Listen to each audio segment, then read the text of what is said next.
खरंच कौतुक करायला पाहिजे आमचे केरळवरून जे मित्र आले आहेत. मी आवर्जून सांगत होतो त्यांची ओळख सांगा. 12,000 ना मुलींना सोडलं, 12,000. अहो एक आपल्या भगिनींना घरी आणण्यासाठी किती मेहनत करायला लागते ना. आमच्या सगळ्या सारख्या हिंदुत्ववादी कार्यकर्त्यांना विचारा. एक दिवसा आमच्या भगिनी आमच्या ह्या केरळ मधल्या भावानी 12,000 आणले घरात आणि मोठ्या संख्येने त्यांच्यासाठी टाळ्या मारा आणि त्यांचं अभिनंदन करा.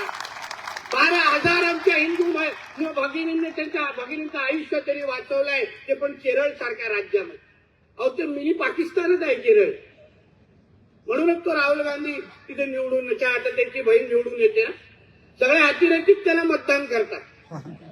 खरंच आहे, विचारा. ते काय अतिरेकींना धरूनच हे लोक खासदार झालेले आहेत.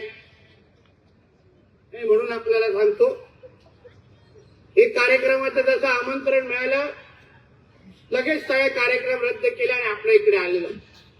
ते आपल्याला हे आपले आवडते विषय आहेत. अफजल खानाचा वध बिल आपले आवडते विषय. आपल्याला काय कोण सरळ कार्यक्रमाला बोलवत नाही. आपण त्या व्याख्यानवाले नाही. व्याख्यान आलं तर उगाच चिठ्ठ्या बिट्ट्या द्यायला लागतात. आपल्याला काही ते जमत नाही. म्हणून लगेच कार्यक्रम वेगळा आणि अफजल खानाचा वध करा, दुसरे कार्यक्रम कॅन्सल. जाऊ इथे जायला पाहिजे.